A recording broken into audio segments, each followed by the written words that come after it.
은행주 50%면 뭐 대박이죠. 네, 집 그쵸. 팔아서 사야죠.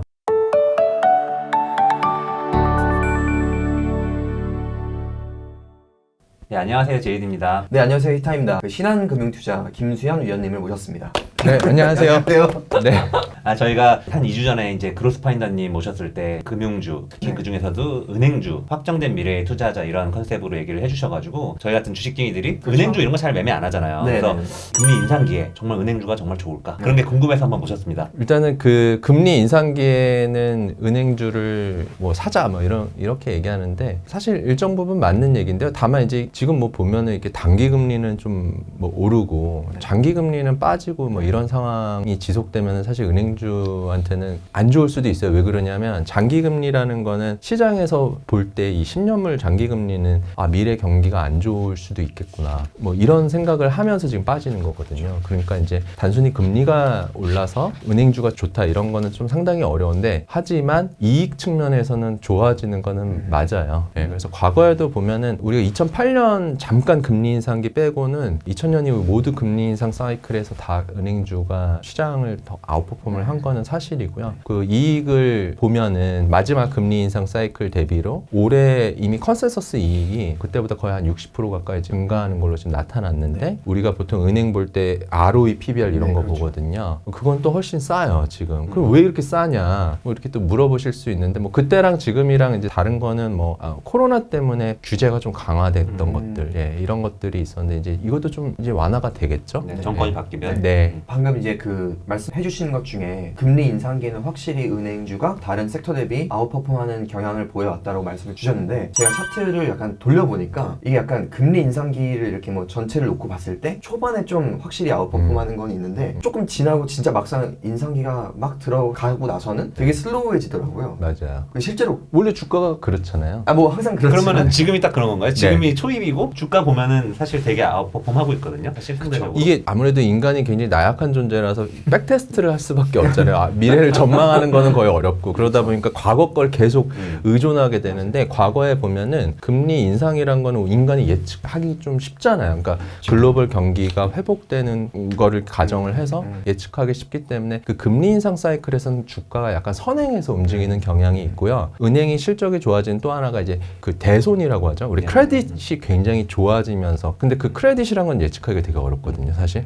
진짜로 기업들이 되게 안정화돼 이런 건 예측하기 어려워서 보통 대손율이 개선될 때는 은행주가 보통 후행해서 움직여요. 주가가. 네, 그래서 히타님 얘기하신 게 굉장히 정확한 말씀이십니다. 그러면은 히타님의 논조는 그럼 지금 거의 다 반영된 거 아니냐? 뭐 그쵸, 이런 얘기 약간 아니에요? 그런 그럼 저희가 오늘 뉘앙스겠는데. 모신 취지랑 좀 맞지는 않나요? 근데 뭐 저희가 차트로 보면 정답을 정해놓고 하는 건 아니니까 네. 자유롭게 얘기를 해주시면 좋을 것 같고요. 어쨌든 금리 인상기에 은행주가 어쨌든 한동안은 랠리를 할 수 있다라고 저는 개인적으로 생각을 하는데 사실은 다 비슷하잖아요. 뭐 KB금융, 뭐 신한지주, 뭐 하나금융지주. 솔직히 은행주를 잘 모르는 사람들이 봤을 때는 다 비슷하게 움직이는 것 같거든요. 네, 그냥 맞습니다. 어떤 걸 사도 그냥 비슷하다 이런 게 그렇죠. 있는데 네. 뭐 그런 거에 대해서는 어떻게 생각하세요? 거의 맞고요. 이게 은행이란 게 사실은 이게 그 섹터 애널리스트가 커버하기에는 굉장히 이게 우리 삼성전자 같은 거예요. 물론 삼성전자 굉장히 좋은 주식이긴 하지만 그 뭔가 이게 시장 종목의 느낌이 강하죠. 네, 그래서 시장이 어떻게 되느냐, 매크로가 또 어떻게 되느냐, 정책 뭐 이런 굉장히 많은 변수들에 의해서 움직이는데 이 간혹 가다가 이제 종목 간의 차이가 좀 나거든요. 그래서 시청하시는 분들도 이제 네이버는 다 들어가시잖아요. 네이버에 보면은 요즘에는 그 이익 전망치에 대해서 이렇게 컨센서스가 나옵니다. 각 종목에. 그래서 네이버 증권 이런 데. 네이버 증권에서요. 그래서 KB랑 신한을 이렇게 지금 쳐보시면은 KB금융의 2022년 순이익이 4.7조로 나와 있을 거예요. 그리고 신한이 4.5조. 그럼 2천억 차이죠, 이익이. 거의 똑같다고 예, 봐야겠네요. 2천억 곱하기 뭘 어떻게 하냐면 이제 PER을 곱해야겠죠. 네, 예, 적정 시총 차이를 구하려면 PER은 또 어떻게 구하냐? 그냥 지금 거래되는 은행들의 그 시가총액은 또 구하실 수 있잖아요. 네. 그거랑 이익 규모. 그러면 보통 5배 정도가 나오거든요. 4대 네. 금융지주가.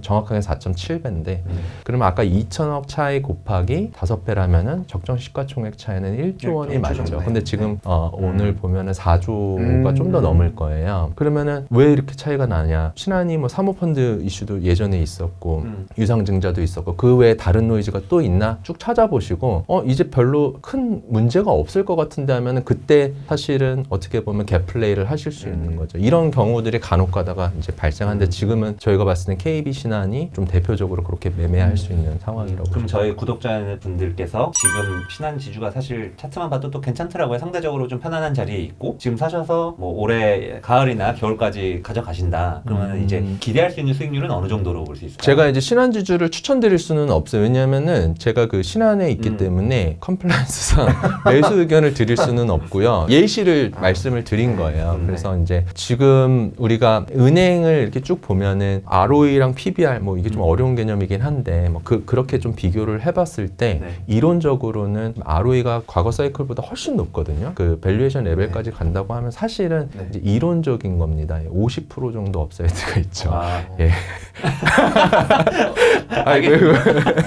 은행주 50%면 뭐 대박이죠. 네, 집 그쵸. 팔아서 사야죠.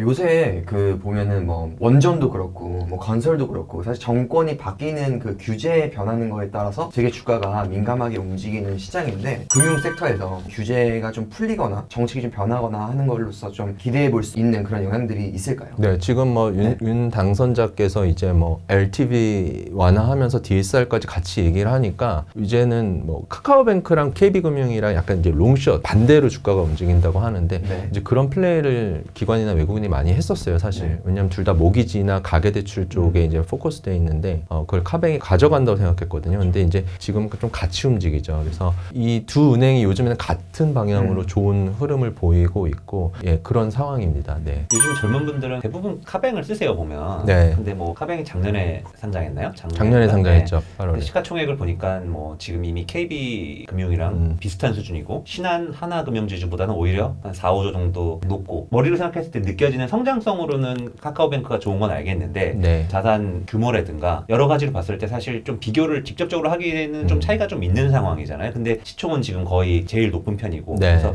향후 이런 카카오뱅크나 뭐 K뱅크 뭐 이런 인터넷 은행들 이런 쪽에는 어떻게 생각하세요? 예전처럼 뭐 은행들이 막 앉아서 당하고 이러지는 않을 것 같긴 한데 어쨌든 카카오뱅크가 추구하는 건 이제 플랫폼 전략이거든요. 플랫폼은 단순히 이제 뭐 예금 대출만 하는 게 아니고 어떻게 보면은 금융회사들이 지불하는 노동 비용들 있죠. 뭐 세일즈 채널 비용들 이런 것들을 자기의 어떤 수익으로 잡으려는 그 시장 굉장히 크거든요, 사실. 그런 플랫폼의 어떤 비즈니스 모델이기 때문에 굉장히 좀 그 성장성 여기에 이제 높은 프리미엄을 준다라고 보시면 될 것 같아요. 다만 과거 대비로는 지금 기존 레거시 은행들도 이제 좀 준비가 잘 돼 있어서 이제 좀 그런 부분에서는 예전보다는 차별점이 좀 덜하죠. 하나 예를 들게요. 카카오뱅크가 우리 카카오톡에는 굉장히 강력한 플랫폼이 있잖아요. 그래서 개인이 연체를 했을 때 카카오톡을 일시적으로 중지시킬 경우 아무도 연체 안 할걸요? 그죠? 뭐 너 어디 이민 갔냐 막 연락 오고 그럴 그러네요. 거예요. 이런 플랫폼을 활용을 해서 뱅킹 비즈니스를 하는 게 사실은 중국입니다. 알리바바 그룹이고요.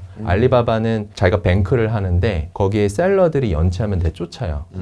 오픈몰에서. 그렇게 해서 마이뱅크가 어마어마하게 성장을 했거든요. 사실 그런 비즈니스 모델을 가지고 있다면 될 텐데 사실 카카오뱅크는 그런 부분에서는 좀 하기 어렵겠죠. 그래서 이제 저희가 보는 건 이제 네이버 파이낸셜이 자기네 쇼핑몰 생태계에서 대출을 하고 있거든요. 간접 대출을. 그래서 중국의 알리바바 비즈니스 모델을 그대로 벤치마크하고 있다고 보고 있죠. 예. 그럼 그냥 주식으로만 봤을 때는 지금 이게 참 애매한 것 같아요. 밸류에이션을 사실 되게 하기가 좀 애매한 부분이라서 네. 기존의 은행주랑 비교해서 이게 성장성이 좋고 네. 뭐 이런 플랫폼 비즈니스이기 때문에 50조는 돼야 된다라고 설명하기가 조금 저는 개인적으로 이게 말은 되는 것 같지만 이게 정말 이걸 가지고 이런 띠으로 주식을 할 수 있을까라는 생각이 있는데 그거에 대해서 뭐 여러 가지 뭐 수급이나 네. 이런 걸 감안했을 때는 좀 어떻게 보세요? 카카오뱅크에 대한 성장에 많은 프리미엄을 주고 있었지만 이제 카뱅의 어떤 성장에 조금 이제 실망을 한 투자자들도 있어요. 근데 이제 카뱅이 이번에 새로 출시한 상품은 이제 주택 모기지 상품 100% 비대면 상품입니다. 과거에 이제 신용대출 시장에서 보여줬듯이 그런 트랙 레코드를 갖고 있기 때문에 모기지 시장도 기존 은행들이 얘들이 가지고 있는 마켓쉐어를 가져온다 이런 기대감들이 상당히 다시 좀 높아지고 있고요. 주가 측면에서 보면은 충분히 그 성장에 대한 프리미엄을 더 받을 수 있다라고 이제 보는 게 일단 수급을 좀 보셔야 되는데 우리나라 국민연금은 대형은행은 10%밖에 못 사게 법으로 돼 있어요. 그래서 지금 4대 금융지주는 거의 10%를 다 채워놓은 상황이거든요, 거의. 근데 이제 카카오뱅크 같은 경우는 아직 5% 미만입니다. 그래서 이제 카뱅도 어느 정도 안정화되어 있고 그 모기지 쪽에 성장이 나오기 때문에 연금 입장에서는 굉장히 쉽게 더 매수할 수 있는 그런 상황이라고 저희 보고 있습니다. 수급적인 예. 호재는 있군요. 예. 혹시 카카오페이는 같이 보시나요? 네, 네. 중국의 그 알리바바나 빅테크들은요, 인간이 금융에서 해볼 수 있는 건 다 시도해본 애들이요. 10억 명 이상 대상으로 한 영업을 해본 애들께 우리나라 왔으면 우리나라 4대 금융지주 진짜 초토화될 수 있습니다. 근데 그런 것들을 이제 벤치마크 했다라고 이제 볼 수 있어요. 카카오페이나 네이버 파이낸셜 같은 애들은. 근데 문제는 카카오페이가 너무 높은 밸류에 들어왔기 때문에 지금 저 시가총액은 실제 이제 수익을 보여줘야 되는 네. 시가총액이에요. 네, 스토리로만 가기에는 이제는 좀 한계가 근데 있죠. 제가 정확히는 기억이 안 나는데 컨센서스 상으로 보면은 올해 뭐 내년, 내후년 이렇게 봤을 때는 엄청난 성장성 한 이 기준으로 한 20-30%는 전망을 다들 하고 있고 네. 그리고 또 이제 수급 이슈도 카카오뱅크처럼 네. 코스피 200 편입되는 거라든가 이런 걸로 해가지고 좀 이슈가 있어서 지금쯤에는 또 사볼 만한 시기지 않은가 저는 개인적으로 그렇게 생각하는데 아주 길게 보면은 네. 우리가 이제 초개인화 금융 서비스 이게 아마 미래 금융의 가장 이상적인 모델이 될 텐데 초개인화된 금융 상품이나 서비스를 만들려면 지금의 그런 은행들이나 금융회사들이 가지고 있는 신용 정보만으로는 한계가 있고요. 그 카카오가 이제 공급하는 생활형 서비스에서 발생하는 우리들의 그런 개인 그 비정형 정보와 그다음에 신용 정보를 합쳐서 이걸 빅데이터화해서 초개인화 서비스를 만드는 이제 이런 게 아마 카카오페이의 강점이 되겠죠. 그리고 은행들이나 보험사들이나 카드사들이 지불하는 뭐 채널 비용, 모집원 비용, 뭐 인간한테 지급하는 노동 비용 이런 것들이 이 카카오페이한테는 사실은 다 자기네들의 수익 시장이거든요. 예, 인간을 대체하는, 그러니까 특히 이제 세일즈 포스를 대체하는 것들을 자기네 마켓으로 보기 때문에 그런 측면에서는 아주 길게 보면은 굉장히 성장성이 있다고 보여지죠. 오늘 내용을 정리를 해보면은 일단 기존 은행들 중에서는 신한지주가 조금 공식적으로는 매수 의견을 못 주시지만 저희가 맥락을 이해했을 때는 네. 신한금융지주가 제일 어쨌든 현재 상황상 업사이드가 있어 보이고 카카오뱅크가 성장성. 여러 가지 수급 이슈라든가 성장성을 감안했을 때 중장기 투자로 괜찮은 선택이다라고 정리를 해도 되는 거죠? 네, 맞습니다.